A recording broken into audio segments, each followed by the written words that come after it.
Мен қазақ қыздарына қайран қалам, жанары жаны жаздай жайраңдаған.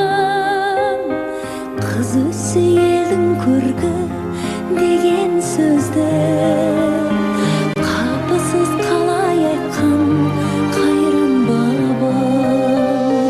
Қыз өссе елдің көркі деген сөзді